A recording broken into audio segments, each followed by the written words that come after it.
Hello everyone, আসসালামু আলাইকুম। This is মেরিদ, welcome to my Facebook page. আজকে অনেকদিন পর সকাল সকাল ঘুম থেকে উঠলাম, ঘুরতে যাব বলে। আর কোথায় যাব, কি কি করবো, সবই শেয়ার করবো আপনাদের সাথে। বাসা থেকে বেরিয়ে এত সুন্দর একটা রাস্তা চোখে পড়ে আমাদের।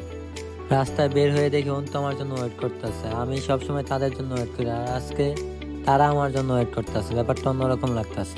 বাসা থেকে বের হয়ে ডাইরেক্ট উঠে বললাম ফ্লাইওভারের উপর। ফ্লাইওভারের উপরে উঠে দেখি এত সুন্দর একটা ওয়েদারটা দেখে মাথা নষ্ট হয়ে গেল।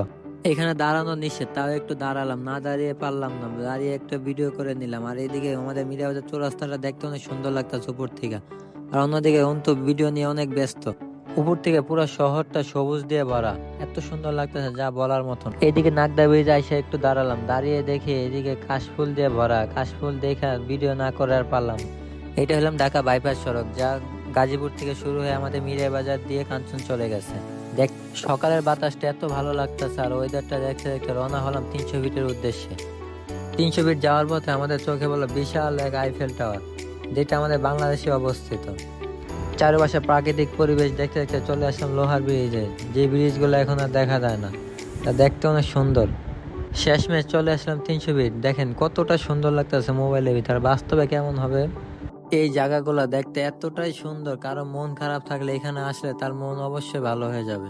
চলে আসলাম স্বাধীনতা চত্বর, আর স্বাধীনতা চত্বর এসে দাঁড়িয়ে একটা ভিডিও করে নিলাম। আর দেখেন পিছনের ভিউটা কতটা সুন্দর। স্বাধীনতা চত্বরের এই ব্রিজটাতে দাঁড়িয়ে পুরো ব্রিজটা একটা ভিডিও করে নিলাম। আর দেখেন গম্বুজগুলো মনে হচ্ছে যে একটা স্বর্ণ দিয়ে বানানো হয়। আর এইদিকে অন্তু বলতেছে ব্রিজটা দেখে ওরা একটা ভিডিও করে দিতে, তাই ওরা একটা ভিডিও করে দিলাম। দেখেন ভিডিওটা কেমন হয়েছে। শেষমেশ চলে আসলাম 300 ফিটে সে ভাইরাল জায়গাতে। ব্রিজে দাঁড়িয়ে রাস্তার একটা ভিডিও নিলাম, আর দেখেন ভিডিওটা কতটা সুন্দর লাগে। ফিট ঘুরতে ঘুরতে চলে আসলাম জলছিড়ে আবাসিক এলাকায়, যা দেখতে এতটা সুন্দর মনে হচ্ছে যে কক্সবাজার চলে আসছে। কক্সবাজারের মতো একটা ফিল পাইতেছে এখানে। জলছিড়ির ভিতরে রাস্তাটা এতটাই সুন্দর, এতটাই ক্লিন, দেখে মনে হচ্ছে আমি বাংলাদেশে নাই, বাইরে কোথাও আছে। হঠাৎ চোখে বললো একটা কামান, আর কামানটা দেখে মনে মনে ভাবতেছে যদি ইসরায়েলের উপর একটু হামলা করতে পারতাম তাহলে মনে অনেক শান্তি লাগতো।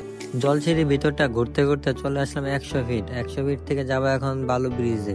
ওই যে দেখা যাচ্ছে 100 ফিটের সে নতুন ব্রিজটা, আর ব্রিজটা দেখতে এতটাই সুন্দর যা বলার মতো না। দেখেন কতটা সুন্দর লাগে ব্রিজটা। 100 ফিট আইসা হঠাৎ চোখে বললো কাশফুল, আর কাশফুল দেখে তো অবাক হয়ে গেলাম, এত এত কাশফুল।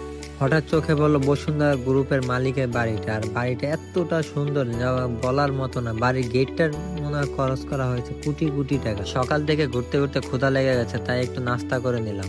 নাস্তা করে চলে আসলাম ইউনিভার্সিটির সামনে। আর ইউনিভার্সিটির সামনে আইসা দেখি যে ওই মসজিদটা, মসজিদটা দেখতে এত সুন্দর লাগে, আল্লাহর তৈরি মসজিদ যা বলার মতন। 100 ফিট আর 300 ফিট ঘুরে রওনা দিয়ে